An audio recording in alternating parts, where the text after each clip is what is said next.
Salut les perchés, je m'appelle Fanny Marcos et aujourd'hui je suis venue rencontrer Josépha Pétel. Bonjour Josépha. Enchantée Fanny.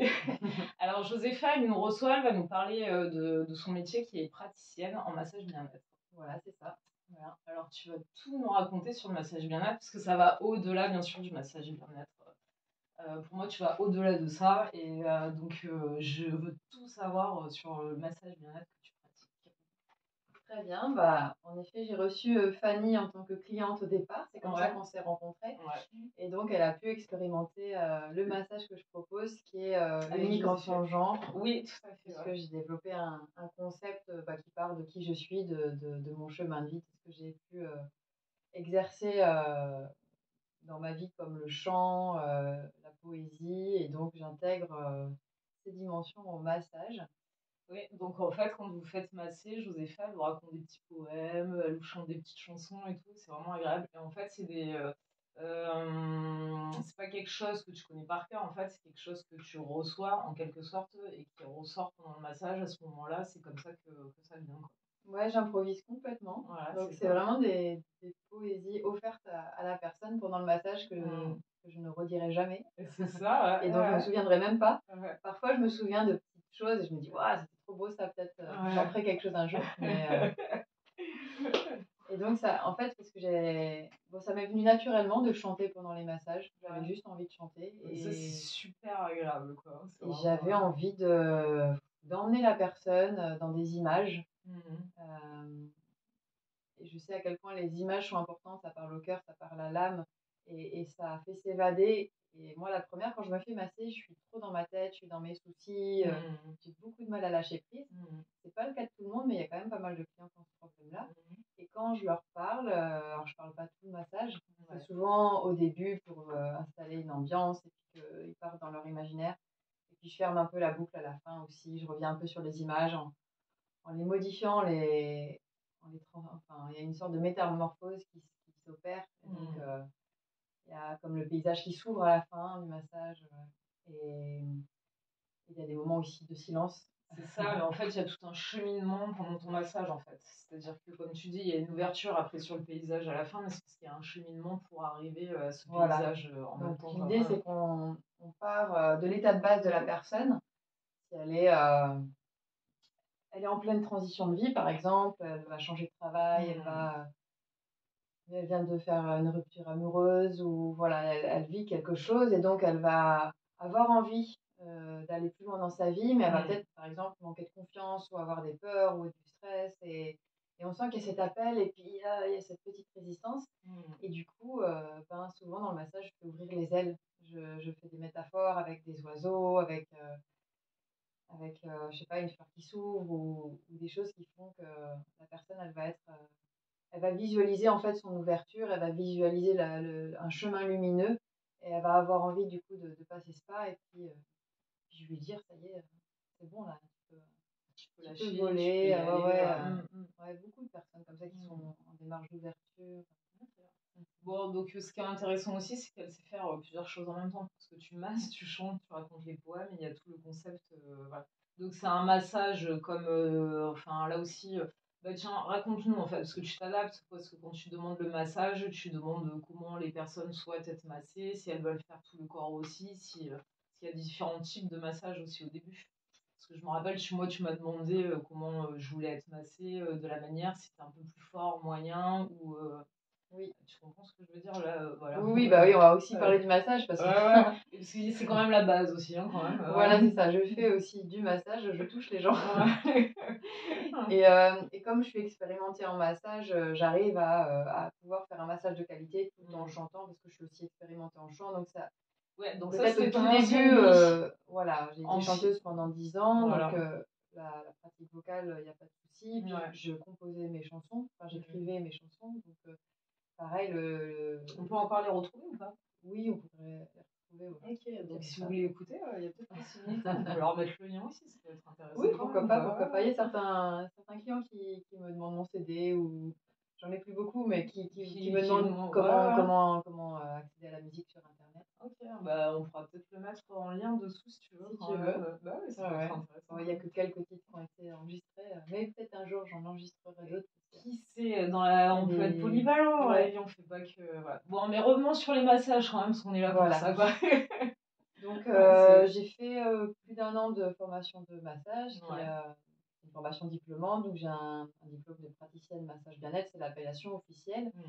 Et c'est certifié par la Fédération française de massage bien-être. Donc, voilà, c'est bien encadré. J'ai donc appris des techniques qui viennent d'Occident et d'Orient. Il y a un mélange. Le professeur a plus de 20 ans d'expérience et a beaucoup parcouru le monde pour apprendre les massages. Donc, il nous a vraiment livré le nectar de ce qu'il avait appris, ce qu'il avait préféré. Et aussi beaucoup la posture du masseur, vraiment la présence à soi. Il y a une qualité de toucher quand on est vraiment présent à soi et présent à l'autre. On n'est pas en train de penser. Je ne suis pas en train de penser à autre chose quand je masse. Je suis vraiment concentrée et dans une certaine énergie qui fait que je vais être pleinement dans mon geste. Et ça se ressent. Et aussi, on a beaucoup appris à bouger à partir de son hara, de son ventre, d'avoir plusieurs points d'ancrage. Il y a le regard, les mains et le bassin, qui vont vraiment être les centres de gravité qui. Mais ça, c'est vrai que tu y étais, tu es vraiment présente à ce que tu fais et tu es dans le massage en fait. C'est pas je masse, c'est je suis vraiment en train de masser. C'est vraiment quelque chose que j'ai ressenti quand tu parles de cette présence où tu es dans le massage et tu es vraiment à ça, et donc de prendre place par rapport au massage, j'avais vraiment ressenti. Oui, ça se ressent. Donc, moi, je fais un avec la personne. Après, bon, il y a quand même une distance, sinon on est complètement. Voilà. Pas non plus être trop sur la personne, il faut rester centré en soi-même. Et mais je suis comme dans le paysage du corps de la personne, et je suis vraiment, en plus si je fais mes poèmes en même temps, on est dans un autre monde. C'est comme si on voyage dans un monde parallèle, et puis à la fin du massage, on atterrit. Les gens disent souvent ça, faut que j'atterrisse, voilà. Et puis ils n'ont pas le même visage, quoi. Ils ont vécu quelque chose, ils sont partis, mais je pense qu'ils se sont aussi reconnectés à eux profondément. Et c'est vraiment mon souhait, c'est de permettre aux gens de retrouver leur vibration intérieure, quelque chose de plus grand qu'eux, qui les ramène à l'essentiel, à ce qu'ils sont profondément. Et quand ils sont dans cette vibration-là, ils peuvent voir plus clair dans leur vie, ils peuvent aussi relâcher le corps. Et je demande aussi le degré de pression, parce que j'ai aussi appris, après ma formation, j'ai fait une autre formation en deep tissue, massage suédois. Qui là, pour le coup, va vraiment bien dans le muscle profondément. Donc, pour des problèmes de douleur, des problèmes musculaires, etc., je peux vraiment faire du massage en profondeur. Voilà. Donc, si la personne veut un massage très doux, et je peux aussi faire un massage très doux. Voilà, je veux vraiment m'adapter. C'est ça qui est intéressant, quoi. Voilà. Tu arrives à t'adapter. Et puis j'arrive maintenant à ressentir quand il faut s'arrêter sur un point. Je masse et là, je sais pas, mes mains ont envie de s'arrêter. Je me dis, tiens, là, il y a un nœud. Et la personne me dit, ah, c'est là. Bah, je dis, oui, je le sens aussi. Et du coup, c'est comme si j'avais des petites oreilles au bout de mes doigts, et que j'écoute. Et puis, j'ai une trame de massage, mais je suis pas de protocole. C'est ça qui est intéressant aussi. Tu as l'écoute quand même du corps de l'autre et de toi-même, et pour faire ce qui est bon à faire dans l'instant présent. Voilà, je fais jamais un massage deux fois le même massage. J'ai une trame, mais qui peut varier. Je sais pas, je me dis pas, il faut faire 3 fois ce truc-là, puis 3 fois ce truc-là, dans cet ordre-là. Je me suis jamais donné d'ordre comme ça. Je sais que j'improvise à chaque fois, même si globalement, je sais que c'est d'abord le dos, après les jambes, et que je sais à peu près quel mouvement faire. J'ai pas de panne d'inspiration pendant que je masse. Mais des personnes, selon la raideur aussi du corps, selon l'envie, selon ce qu'ils m'ont dit, je vais faire différentes choses. Ceux qui ont mal dans le bas du dos, ben, je leur fais des petits exercices d'ostéopathie en plus pour bien leur attirer le bas du dos. Et selon le temps du massage, je peux avoir le temps de faire le massage du ventre aussi, le massage des fessiers. Ça, peu de personnes le proposent. C'est trop bien. J'ai découvert ça il y a longtemps, mais j'adore. Voilà, parce qu'il y a énormément de tension dans les fesses. Franchement, si vous avez jamais fait masser les fesses, faites-le. C'est trop bien, quoi. Voilà. Et donc, c'est un massage où la moitié l'autre moitié de fesse est couverte, hein, donc on ne se sent pas nu quand on se fait masser les fesses. C'est vraiment fait pour se sentir à l'aise. On est dans du massage. Oui. Oui, je fais pas de massage tantrique. Voilà, c'est vraiment du massage bien-être avec, avec toujours un drap sur le corps de la personne et qui permet déjà de ne pas avoir froid. Voilà. Ok, ouais. Et ce qui est intéressant aussi, c'est que ce qu'elle raconte, ça nous parle, quoi. Parce que, enfin, moi, en tout cas, quand tu l'as fait, ça me parlait vraiment ce que tu racontais. Même si c'est pas quelque chose, ça bien sur le moment et tout, mais comme tu dis, c'est vraiment en relation avec ce que tu es en train de faire et ce qui se passe pendant le massage, c'est vraiment intéressant. En fait, avant chaque massage, je fais une prière, je fais un petit rituel. Je prie en fait pour être inspirée et guidée pendant le massage. Et que ça soit que la personne puisse recevoir les meilleurs bénéfices sur tous les plans de son être. Et donc, je fais toujours cette petite prière avant. Après, je fais un petit rituel où moi, je me purifie de mes énergies négatives ou de mes pensées négatives pour être vraiment remplie d'amour et de lumière et recevoir la personne en ayant mis de côté ma vie personnelle. Et donc, je suis vraiment dans des dispositions d'ouverture du cœur quand je reçois la personne et avec comme des petites antennes pour par exemple, j'invente souvent des paysages et je vais pas, selon ce que je ressens de la personne, ça va pas être les mêmes paysages. Il y en a, m'imagine tout de suite dans la montagne. Cette personne-là, je la vois en haut d'une montagne. D'autres, ça va être la forêt ou le bord de mer, la plage. Certaines personnes, elle, je la mets carrément au centre de la terre, comme ça, elle est tranquille, au plein centre de la terre. Ça peut être très haut dans les nuages ou dans les étoiles. Une fois, c'est arrivé carrément dans les étoiles. Tout est possible dans l'imaginaire, c'est ça qui est génial. Et la personne, souvent, après, me dit, même je crois, quasiment chaque fois, me dit, justement, c'est mon élément. J'adore la montagne, ou j'adore la mer, ou j'adore les étoiles. Enfin, voilà. Et donc, en général, je vise juste. Et j'aime bien aussi associer un paysage à un animal. Dire à cette personne-là, quel animal je lui associerais. Une femme, c'était genre, je voyais un chat angora sur la plage. Et elle adore les chats angora et elle adore la plage. Donc, voilà, je me connecte et comme ça, la personne, elle est dans un élément dans lequel elle est à l'aise. Donc, ce sera un massage énergétique, en fait, aussi. Bah oui. C'est vrai que je dis pas le... Enfin, c'est vrai que j'ai pas tendance à dire que je fais du massage énergétique. Mais clairement, c'est la formation que j'ai faite, c'était du massage énergétique de toute façon. Mais parce qu'en fait, elle a son diplôme qui est affiché dans le cabinet, et ton diplôme est dit que tu es praticienne en massage bien-être, quoi. Mais ça va au-delà de ça, parce que y a quand même de l'énergie. Le diplôme s'appelle Energy Balancing Massage, qui veut dire massage énergétique et qui équilibre. Voilà. Donc c'est vrai que en faisant tout ça, finalement, ça parle au corps, bien sûr. Oui, parce que c'est pas écrit. J'ai pas allumé le micro d'ailleurs, fallait allumer quelque chose. Non, il a allumé le micro. Parce que j'ai pas appuyé sur. Et regarde, il est vert, il est allumé, c'est bon, quoi. Le micro est allumé, voilà. Quoi. Et l'électricité circule aussi. Ouais, et même si on peut la faire bugger, hein, quand même. Voilà. Mais, du coup, j'ai envie que mes massages parlent bien sûr au corps, mais aussi au cœur, à l'âme, à l'esprit, et du coup, ça rééquilibre. Ça fait c'est holistique, c'est un équilibre entre le corps, l'âme et l'esprit. Voilà, donc tout le monde et toutes les parts de soi peuvent recevoir, et donc s'ajuster. Et puis de toute façon, quand on touche la personne, des fois je reste aussi à certains endroits, on fait des polarités avec les mains où du coup l'énergie circule. Moi j'ai beaucoup de magnétisme dans mes mains. Ça m'est arrivé d'enlever des douleurs, mais ça je le découvre petit à petit. Ça m'est arrivé de faire, la personne avait très très mal parce qu'elle avait fait une chute, elle venait de faire une chute. Et même après une nuit, ça ne me passait pas. Donc j'ai mis les mains avec une main vers le ciel, que je mettais ensuite vers la terre. Et je restais peut-être 10 minutes. Je sentais une chaleur dans ma main. La personne sentait une chaleur dans son dos sans forcément que je touche. Sentir, t'as failli dire chanter 2 fois. C'est très intéressant. Chantir. Ouais, chantir. Et en fait, ça a marché. C'est-à-dire qu'elle retrouvait la mobilité. Et moi, en fait, je prie pendant ce temps-là. Enfin, je demande.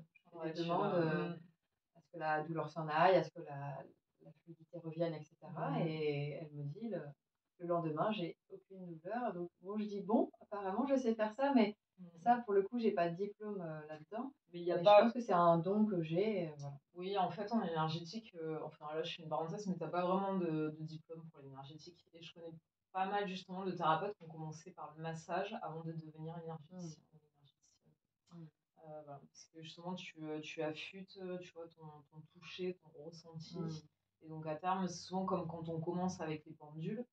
Il y en a, ils ont besoin du pendule, mais à la fin, tu plus besoin du pendule parce que c'est juste pour amener une confiance en soi aussi, le pendule et parce que les réponses, tu les as en toi, donc tu plus besoin forcément du pendule. Bon, c'était l'aparté, mais on n'est pas là pour parler de ça, on est pas là pour parler de tes massages, à toi. Alors dis-nous comment une séance se déroule. Allez hop. Allez hop, comment ça se déroule une Déjà, séance ça se déroule pour moi d'abord par cette petite phase de préparation. C'est ça, ouais. Donc je reçois la personne en lui souhaitant la bienvenue. Je suis très heureuse voilà, qu'elle soit venue jusqu'à moi, de la recevoir dans mon Et elle petit vous cocon. reçoit vraiment comme ça, quoi. Voilà, avec le smile. C'est ça, et une bonne énergie, voilà. tout. Vraiment, quand je me sens prête intérieurement, j'ouvre la porte vitrée et là, je la ressens, cette énergie. J'espère que vous la ressentirez, parce que moi, je la ressens. L'énergie, elle est là, quoi.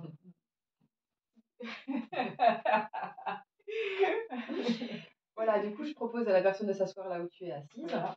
Et la première chose que je demande, c'est est-ce que la personne souhaite boire un verre d'eau ou une boisson chaude, parce que selon, elle vient en vélo ou elle a eu chaud pendant le trajet, donc on a envie de se poser d'abord. Donc la personne se pose, elle boit.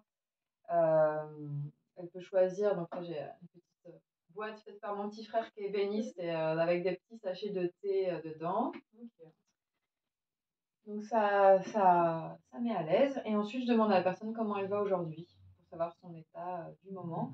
Et là, je laisse me dire ce qu'elle a envie de me dire. Je vais toujours demander, ça c'est systématique avant chaque massage, est-ce que j'ai besoin de savoir quelque chose sur la santé de la personne? Parce que vraiment, déjà, il y a quelques contre-indications au massage. Genre, si on a une phlébite, il ne faut pas se faire masser sur une phlébite. Ouais, t'en as d'autres ou pas comme ça qui te viennent des contre-indications si la personne est allergique aux huiles essentielles, il faut que je le sache. Ah oui, ouais, ça, il vaut mieux. Voilà. De toute façon, ça il n'y a pas non plus beaucoup de. Voilà, la phlébite, c'est vraiment la contre-indication. C'est vraiment la première, quoi. Bon, en général, mais ça me permet, les personnes me disent du coup si elles ont des tensions quelque part, si elles ont eu un accident ou si elles ont, je sais pas moi, une barre dans le dos parce qu'elles ont été opérées. Il faut que je sache, il faut faire attention à certaines zones du corps, pas appuyer ou un orteil. Je pense que ça vient naturellement, de toute façon, elle te dit ça naturellement aussi. Donc, mais bon, voilà. Comme ça c'est l'endroit où la personne peut dire au niveau physique. Et quand je demande comment ça va au début, des fois les personnes se livrent sur ce qu'elles vivent émotionnellement ou psychologiquement à ce moment-là. Donc voilà, elles vont me confier des choses et souvent il y a un lien qui se fait entre ce qu'elles ont physiquement, ce qu'elles ressentent physiquement, les problématiques qu'elles peuvent avoir physiques et aussi les problématiques psychologiques. Par exemple, quelqu'un qui est venu me voir, il avait des douleurs dans le milieu du dos. Et des fois, je vais voir le livre de Jacques Martel sur le grand dictionnaire des mots et des maladies, où je ne sais plus ce que c'était. Donc Jacques Martel, c'est notre français qui a écrit... Il ne faut pas que je dise de bêtises, mais c'était pas le milieu du dos, c'était autre chose. Et quand on a vu dans le livre de Jacques Martel, je dis ah ça c'est associé à des problématiques financières. Elle me dit je suis en plein train de vouloir vendre ma maison, mais ça me stresse beaucoup et tout. Et donc on a fait une séance en ayant évoqué ce problème financier qui pouvait se répercuter sur sa douleur. Et ça l'a débloqué. Disons qu'après la séance d'après, il n'avait plus sa douleur. Donc je pense aussi que quand on arrive à écouter le corps, parce que quand on a mal quelque part ou quand on a une problématique corporelle, c'est le corps qui vient nous dire, qui vient nous parler. Et si on ne l'écoute pas, la douleur ou le problème va s'amplifier jusqu'à ce qu'on écoute. Et voilà, quand on arrive à mettre le sens sur la douleur, comprendre qu'est-ce qu'elle veut exprimer, souvent ça part. Voilà. Bien sûr, pas à chaque fois, mais des fois ça peut prendre plusieurs séances aussi. Donc ça, je trouve ça passionnant, cette phase-là. Donc voilà, on prend toujours ce petit temps de discussion avant le massage. Ensuite, je lui demande s'il veut plus ou moins appuyer. Pour savoir, en général, je le sens, donc je fais une pression que je sens juste. Pendant le massage, je demande quand même si la pression ça va pour être sûre. Non, mais si je sais à la base que la personne elle aime très appuyer, je vais commencer le massage très appuyé. Si la personne me dit très très doux, j'ai eu un cas d'une personne, il fallait que ça soit extrêmement doux. Vaut mieux que je le sache à l'avance pour pas que ce soit désagréable pour la personne. sais que ça, là-dessus, tu es hyper attentif parce que même pendant le massage, tu redemandes si ça va, si c'est pas trop fort, si la pression est bonne ou pas, donc Voilà. tu es attentif à ça, quoi. Mais voilà, j'y vais quand même. Je sais que la plupart des gens aiment bien quand c'est appuyé. Donc voilà, on rentre quand la plupart des gens, ils ont des douleurs dans les trapèzes. Là, je vais longtemps masser le trapèze. Je vais y aller dans le muscle et progressivement, hein. D'abord, c'est plus léger, puis après, plus fort pour vraiment voilà, détendre les tensions. Ensuite, j'explique où la personne va s'installer. Donc, je dis, voilà, vous pouvez vous installer sur le ventre, la tête dans la têtière. Vous avez un aperçu de la tête.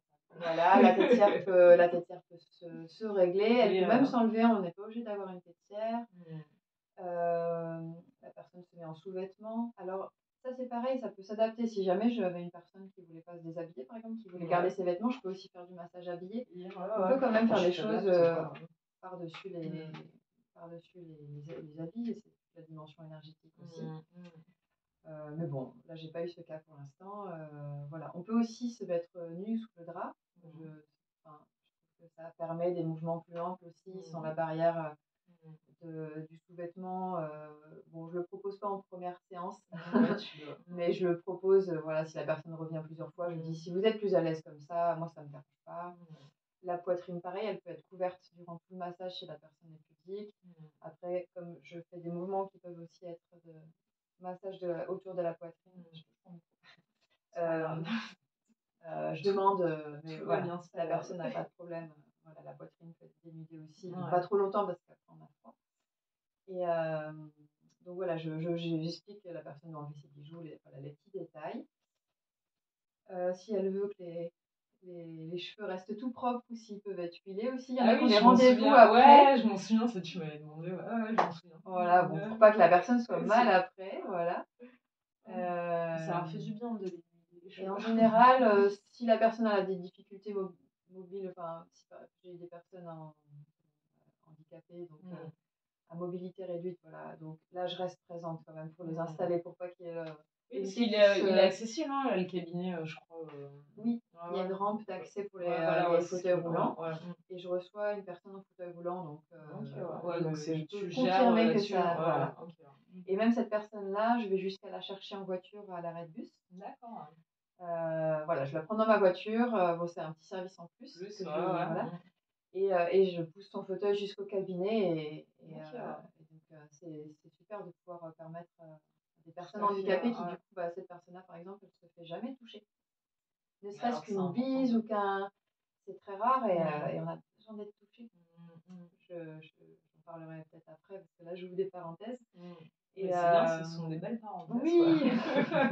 Non, cette personne-là, ça m'avait émue. Elle m'avait dit c'est la première fois que quand on me touche, ça ne me fait pas mal. Wow, c'était incroyable. Ouais, mais ça m'étonne pas. Parce qu'elle est vraiment délicate, Josepha, et c'est vraiment très très agréable. Tu es vraiment à l'écoute et tu es toujours dans une bonne énergie et à mener le meilleur pour la personne qui est en face de toi. Donc ça m'étonne pas qu'elle t'ait dit ça aussi. Voilà, donc moi je trouve que vraiment. Tu l'entends, hein, ce que j'ai dit. Hein. Ouais. Prends-le. Mais c'est vrai que tu es vraiment à l'écoute et tu es là pour donner le meilleur. En fait, oui, c'est naturel pour toi. C'est de l'amour en fait. C'est pour ça que je fais des prières avant. C'est vraiment, ça me met dans l'amour parce que je demande le meilleur pour la personne. Je demande à ce qu'elle reçoive les meilleurs bénéfices. Et donc tout de suite, ça va me mettre dans une certaine posture où je veux que... J'ai envie que les gens se sentent bien, j'ai envie qu'ils se sentent mieux dans leur vie, dans leur corps. J'ai envie de les faire cheminer vers leur corps parce que moi-même, j'ai pas toujours eu une bonne relation à mon corps. Même, je savais même pas qu'on pouvait être en relation avec son corps. Et j'ai appris qu'en fait, le corps n'est pas juste un véhicule, n'est pas juste un esclave qui fait ce qu'on veut, il bouge le bras, il bouge le bras. Le corps a une véritable intelligence. Ça, je l'ai vraiment aussi découvert quand je suis tombée enceinte et que voilà, à quel point le corps sait faire des choses par lui-même, même la digestion, je trouve toujours ça fascinant. Et le corps stocke toutes les mémoires de ce qu'on peut avoir vécu même dans le ventre de notre mère. C'est une bibliothèque, c'est un messager, c'est un allié, c'est un ami. Et en fait, on a tendance à maltraiter son corps, à le considérer comme une dimension matérielle, une vision matérialiste du corps.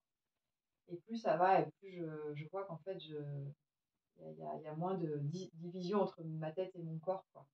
Et donc, j'amène les gens à ressentir leur corps dans du plaisir. C'est important que le toucher soit agréable et qu'on donne du bon à son corps. Et on se donne du bon à soi. Et quand on prend soin de soi par un massage, c'est une déclaration d'amour qu'on se fait à soi-même, en fait. C'est j'ai de la valeur et je mérite de recevoir cette douceur, cet amour. Et ouais. Ouais, mais enfin, voilà.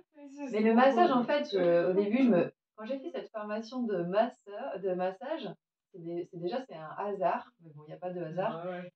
J'ai Ouais, fait une école de théâtre avant. Et je croise un ami avec qui j'ai fait cette école de théâtre. Et par hasard, ça faisait longtemps qu'on ne s'était pas vu. Où t'en es dans ta vie? Il me dit, bah, je fais une école de massage à quelqu'un qui est à Villeneuve-les-Avignon. Je dis, ah bon, oui, c'est Renato Papalardo, voilà. Et alors, pendant 2 mois, j'ai eu Renato Papalardo Ah bon, en ok, en boucle, boucle. genre. Et je me disais, une école de massage. À ce moment, j'étais salariée, donc je pouvais me l'offrir. Mais je me dis quand même, je ne vais pas m'offrir ce luxe. En plus, je n'ai pas envie d'être masseuse. Mais j'ai très envie de faire cette école de massage. Et au départ, j'ai fait cette école de massage juste en cadeau pour moi-même parce que ça me donnait tellement envie. Mais vraiment, je me projetais pas, j'imaginais pas pouvoir être masseuse. Oui, tu penses pas que t'en arriverais là où tu en es Non, aujourd'hui, c'est quoi. ça, Ouais, ouais. ça a vraiment été un beau chemin. Et aussi, ce qui m'a motivée, c'est que je voulais absolument habiter dans dans un éco-village. Et j'arrivais pas à faire le pas, je n'ai toujours pas fait le pas, n'est-ce pas? Je suis toujours à Villeneuve-les-Avignon. Chaque chose en Mais, son temps. mais c'est parfait, en fait, comme ça. Et je me suis dit, mais qu'est-ce que je vais apporter dans un éco-village? Parce que le chant, j'ai quand même un petit peu arrêté. Bon, j'avais un spectacle de clown à ce moment-là, un solo de clown que j'aurais pu partager. Mais c'est même un one-woman show que j'avais fait. Mais je sentais que c'était un peu plutôt mon passé, en fait. Et je me dis, oh, si j'amène les massages, mais ça, c'est tellement la classe. Mais c'était mes peurs qui parlaient parce que je me sentais pas légitime à aller vivre dans un éco-village. Je me demandais ce que j'avais à apporter, alors qu'en fait, on arrive avec qui on est, c'est tout, ça suffit. Mais donc, je me suis dit, waouh, en fait, globalement, ce que j'avais envie d'apporter aux autres, c'était les massages. Parce que, mais même naturellement, quand j'étais en entreprise, aux pauses, je proposais toujours à mes collègues, est-ce que quelqu'un qui veut que je masse les trapèzes? Parce que, je sais pas, j'avais cette envie de bien-être, cette envie d'apporter du bien-être aux autres. Et C'était déjà présent, alors c'était avant que tu fasses le présent. massage, Et quand j'ai découvert, la je sais formation plus, massage. j'avais peut-être une dizaine d'années, quand la première fois on m'a montré les gestes, tourner avec les pouces le long de la colonne pour faire un massage du dos à quelqu'un qui est assis devant soi. Ça m'a marqué, je m'en souviens, j'ai trouvé ça incroyable que ça existe, la possibilité de toucher l'autre en lui faisant du bien, en bougeant les doigts. Enfin, je me suis dit, ah, Donc c'est présent dans ta vie depuis longtemps, quand même. ben, en fait, oui. Et puis même ce côté énergétique, pareil, c'est quand j'avais 12 ans que j'ai vu que j'avais la capacité de sentir deux objets qui se repoussent, en fait, les champs magnétiques de deux objets qui se repoussent. Parce que j'avais posé mon verre sur la table, comme ça, distraitement. Et quand j'avais tourné la tête, le verre n'était pas sur la table. Alors j'étais sûre qu'il était posé, parce que je sentais posé sur le champ magnétique, tellement fort que je pensais que c'était du dur. Et ça m'a interpellée, je me suis dit, qu'est-ce que je sens? Et donc déjà, alors qu'à 12 ans, j'avais personne dans ma famille qui me parlait d'énergétique ou aucun livre, enfin, je m'étais déjà fait l'idée que toute chose ou tout être était entouré d'un œuf énergétique, enfin d'une couche en plus, comme ça qu'on était tous entourés. Et j'ai pu confirmer ça ensuite dans des ouvrages que j'ai trouvés ou des personnes que j'ai rencontrées. Mais voilà, en effet, j'ai ça. Voilà. Ça se trouve au bout des doigts. Ouais, après tout le monde peut développer ça, tout le monde a cette capacité. Ah oui, pour l'énergétique, oui. C'est vrai que moi qui suis quelqu'un d'hypersensible, j'ai cette faculté facilement et naturellement. Voilà, on l'a tous, hein, mais chez moi, c'est quand même assez développé. Voilà. Donc c'est pour ça que ça va au-delà du massage bien-être. Bon, on revient à la séance, parce que là, on s'est complètement étalé. Super, voilà. Donc je disais que tu leur expliques comment tu vas les mettre, voilà, en général, je reste. Voilà.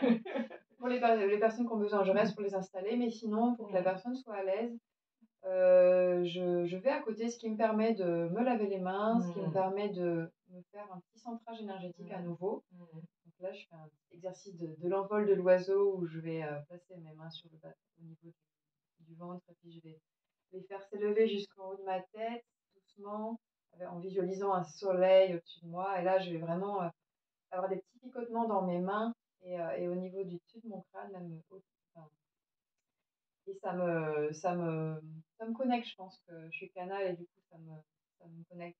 J'ai de l'énergie dans les mains. Et quand je rentre, après, quand la personne est installée et que je rentre, ça me fait un peu penser à quand je rentrais sur scène. Que j'étais derrière le rideau et que je rentre sur scène, et l'énergie dans laquelle on rentre sur scène est très importante. Et selon la manière dont je rentrais sur scène, je faisais pas le même concert. Et des fois, si j'arrivais pas si je rentrais avec pas une bonne énergie, bah, tout le concert pouvait être moins bon parce que une fois que j'étais dedans, j'arrivais pas à me reconnecter. Donc je prends vraiment ce temps avant le massage de me mettre dans une bonne énergie, d'apprendre une 2 minutes de plus, parce que je sais qu'après la qualité du massage va être très différente. Si je me sens connectée, que je rentre dans la scène de mon cabinet et que je sens l'énergie dans mes mains et qu'en plus il y a tout cet enveloppement artistique, je rentre avec cette énergie et je commence toujours par le carillon. Voilà, donc la personne est installée sur la table. Je la recouvre si elle ne s'est pas recouverte. Voilà. Et ensuite, il n'y a plus qu'à se laisser embarquer, quoi. Voilà. Donc il y a le petit carillon. Il est magnifique. Ensuite, les petits détails, pour moi, c'est très important. Donc, c'est pour ça qu'il y a une petite boisson chaude de proposer au départ. C'est pour ça qu'à la fin du massage, j'ai... si vous voyez, mais je propose... Voilà, je propose des noix, du chocolat à la menthe et puis des petites feuilles de menthe que je fais pousser dans le jardin du cabinet. On se régale du début à la fin, quoi. Et du coup, il y a un autre petit détail que je trouve tellement bon, c'est que je vais passer une serviette chaude sur les pieds de la personne. Donc, une serviette que je viens de tremper dans l'eau très chaude. Ouais. Et donc, je vais poser mes mains sur la plante de pied de la personne, mais avec cette serviette chaude, en expirant, en faisant... C'est un peu une expiration qui ressemble au souffle du vent. Des fois, je fais un peu des vagues aussi. J'adore faire des vagues. Et je vais rester comme ça. Et là, c'est comme si la personne, elle peut se déposer vraiment. Ça ancre dans la table. En plus, les pieds, c'est là où on s'ancre. Et je fais donc pareil avec l'autre pied. Puis après, je vais faire un inspire sonore. Et j'invite la personne comme ça à respirer. Parce que vraiment, la respiration, c'est une clé pour se sentir bien, pour se relier. Et c'est un peu la vie, ouais. quand même aussi. Ouais, c'est ce souffle de vie quoi, qui fait qu'on est vivant ou qu'on n'est pas vivant. Et donc, après, j'ai des petites pattes de chat. Voilà, ça s'appelle la prise de contact avec le corps de l'autre. Que je vais faire vraiment dans la présence et dans la lenteur. Parce que justement, autant je dis la manière dont je rentre dans le salon de massage, c'est important pour tout massage. Mais je pense que la manière dont le massage commence pour la personne aussi, ça peut aussi influencer comment elle va se ressentir dans le massage. Et donc, si elle peut vraiment sentir qu'on change de rythme. On n'est plus dans le rythme du quotidien. Mais tu le fais vraiment, je pense que tu me mets vraiment en condition pour arriver sur la table et être bien. Et commencer ce massage de la bonne manière pour nous. Je peux parler pour celui qui reçoit. Parce que toi, tu as ton protocole à toi et ta manière, voilà.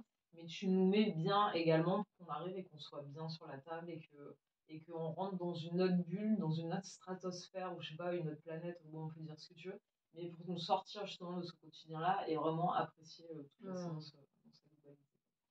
Et alors, on te trouve où? Ok. On me trouve à Villeneuve-les-Avignon. Ah, Villeneuve-les-Avignon, c'est dans le sud de la France, on est bien dans le sud. Ouais, c'est juste à côté d'Avignon, c'est de l'autre côté du Rhône. On est dans le Gard quand même, parce qu'Avignon, on est dans le Gard, voilà, dans la région Occitanie aussi. Ouais, c'est ça. Et donc, c'est sur les hauts de Villeneuve-les-Avignon. Donc, Villeneuve, c'est une colline. Donc, et alors après, est-ce que tu as un site internet ou des réseaux sociaux ou pas? Le fait de faire cette vidéo, ça va me motiver à les faire, n'est-ce pas? Parce que j'ai pas encore fait d'Instagram ou de Facebook. Je compte le faire très prochainement. Et justement, le fait d'avoir une vidéo à poster, je pense que ça va être le déclencheur. Le déclencheur. Voilà. Mais de toute façon, quand on tape sur Internet, on te retrouve. Alors, du coup, voilà, j'ai un point Google Maps. Voilà. Donc, qui permet aussi de trouver le cabinet. Hein, c'est 2 impasses des Ifs. D'ailleurs, l'If, la symbolique de l'If, l'arbre, c'est la métamorphose, le fait de renaître de ses cendres. C'est magnifique. Et le salon s'appelle le salon Myo, M-Y-O, qui signifie tout ouvrir, tout inclure et renaître. Wow. En japonais. Et ça signifie aussi en japonais quelque chose de lumineux, brillant, irradiant. Et puis Myo, c'est aussi la racine grecque pour dire muscle. Donc du coup, c'est vraiment parfait comme. C'est parfait, Alors, je ne suis pas seule au salon Myo, on est 4. Mais la personne qui a créé le salon Myo, donc qui est Ève de l'Épinois, qui est le cabinet en face, il y a 2 cabinets ici. Elle fait de la thérapie, de la kinésiologie. Elle fait aussi des massages. Et ici, dans cette partie de cabinet, il y a aussi Céline Ferrand qui est ostéopathe et Séverine Gaulle qui fait aussi du massage bien-être. On a fait la même formation. Voilà. Et donc, voilà, donc vous pouvez me trouver sur le point Google Maps. Vous pouvez voir du coup les avis, à une 40aine d'avis, donc 5 étoiles. Je serais très heureuse. Tu peux. Voilà. Tu peux. C'est des beaux retours des gens qui sont très touchants parce que c'est aussi les gens qui me disent ce que je fais. Petit à petit, je sais ce que je fais parce que j'ai des retours. Il y a un côté chamanique aussi, mais c'est des personnes qui m'ont dit mais est-ce que tu fais en fait en parlant des éléments, parce que je parle beaucoup de l'eau, du feu, de la terre pendant mes massages. Oui, parce que tu leur rentres. Peut-être de parler d'animaux et tout ça, on me dit mais en fait c'est une démarche chamanique. Bah là t'as un tambour chamanique là je crois. J'ai un tambour, bah alors je vais montrer parce qu'il est beau quand même. Voilà, je joue aussi du tambour pendant mes massages. Quand j'ai fini de masser le dos et les jambes, je fais vibrer le tambour sur toute la personne et ils ressentent les vibrations, même si je joue au pied, ils ressentent les vibrations dans tout le corps. Bon là, il n'y a pas la meilleure son, c'est un tout petit peu humide. Voilà, c'est un look. C'était pour le montrer. Voilà. Je l'ai fait faire par un artiste Dakota aux États-Unis. Donc, c'est un vrai tambour chamanique. Ouais. Donc c'est lui qui l'a peint et tout aussi. Ouais. Donc je vous conseille de venir découvrir tout ça avec Josepha. Il faut leur laisser un peu des surprises. Voilà. Il y a plein d'autres choses que vous pourrez découvrir avec elle et c'est vraiment intéressant parce que c'est un massage qui sort des massages qu'on peut faire habituels en massage bien-être. C'est pour ça que c'était important pour moi que tu parles de tout ça et de ton vécu aussi avant. Donc vous avez pu voir un peu parce qu'il y a un lien avec tout ce que tu as fait avant et que tu arrives en plus à intégrer dans ce que tu fais à l'heure actuelle. Donc ça aussi c'est vraiment top. Est-ce que tu as un mot de la fin que tu voudrais partager? Quelque chose. Ce que j'ai envie aussi de faire dans ce salon, c'est d'éveiller les 5 sens. Ouais. Il y a le sens du toucher, bien sûr, qui est mis en valeur avec le massage, mais il y a aussi la dimension sonore, bien sûr, avec le chant, les bruitages. Je fais un peu d'ASMR à la fin du massage. Des pommes de pin que je. Alors tu peux expliquer ce que c'est l'ASMR? Je sais pas je sais plus ce que ça veut dire, c'est l'acronyme anglais. Mais en gros, c'est des petits sons qu'on va faire. C'est des tout petits bruits qui sont souvent mis amplifiés par un micro, mais là je les fais à l'oreille. Ouais. Et je fais crisser comme ça dans mes mains des pommes de pin aux oreilles. Et à chaque fois, j'invente ce que ça peut être comme son. Si c'est le son que font les pas de la personne dans la forêt vers son chemin, c'est le battement d'ailes du papillon. J'espère qu'ils auront entendu. J'espère que vous aurez entendu parce que c'est très sympa. Non, maintenant le micro, je suis là. Ouais. Donc, et donc, il y a la dimension sonore. Il y a la dimension gustative avec l'infusion du départ, la petite collation à la fin. Qu'est-ce que j'ai Et puis les odeurs, oui, je fais moi-même mes huiles de massage avec des huiles essentielles. Selon les saisons aussi, je ne fais pas les mêmes huiles. Je fais sentir à la personne aussi ce qu'elle aime comme huile. Et pendant le massage, au début de la séance aussi, je vais mettre sous la tétière, sur un mouchoir, je vais mettre un petit parfum de soin qui s'appelle Oxygène de la gamme Altiara et qui permet d'ouvrir la respiration. C'est un complexe d'huile essentielle et ça, en fait, ça aide aussi à déconnecter le mental. Tout est fait en fait pour que la personne, déjà, il y a le temps de discussion où elle peut se poser. Ensuite, il y a le démarrage du massage. Tout est fait pour qu'elle puisse vraiment profiter de son temps de massage au maximum et pas être parasitée. Donc tu confirmes bien ça, quoi. C'est que vous arrivez sur la table qui est là. Vous arrivez, vous êtes vraiment détendu pour en profiter au maximum. Voilà. Sinon, j'ai déjà vécu ça, d'arriver à 1 heure de massage et c'est 1 heure de séance quasiment, quoi. Donc on rentre, on s'installe et il y a le massage et puis on va revoir et puis et souvent moi j'arrivais pas du tout à rentrer dans le massage et ça fait tellement du bien le massage. Je vous invite en fait à découvrir le massage, quoi. C'est une telle richesse et en Europe, c'est pas tant su à quel point ça a des bénéfices nombreux. Ouais, mais on est un peu le corps. Bon, c'est un autre sujet, on va pas parler de ça maintenant parce que c'est un autre sujet, mais le corps, quand même, en Europe, c'est pas trop développé, tu vois, par rapport au toucher. Si on parlait justement, tu disais que tu faisais pas des massages tantriques, parce que les massages tantriques, ça va encore au-delà et il n'y a pas de tabou là-dessus, en fait, parce qu'on n'est pas dans la sexualité, même s'il y a de la sexualité à l'intérieur. Voilà. Mais bon, c'est encore un autre sujet. En tout cas, vous avez vu comment elle est passionnée, quoi. Elle aime vraiment ce qu'elle fait et elle vous le rend et elle le dégage et elle vous l'infuse. Voilà, quoi, c'est vraiment. Donc, je vous conseille vraiment de venir voir Josepha pour tester un massage avec elle, quoi. Voilà, et tout découvrir. Bah, bienvenue en tout cas. Merci Fanny pour cette vidéo. Et au plaisir de vous recevoir et de discuter de tout ça et de recevoir un massage. De recevoir un massage surtout. Merci Josepha. Merci Fanny. Merci, à bientôt.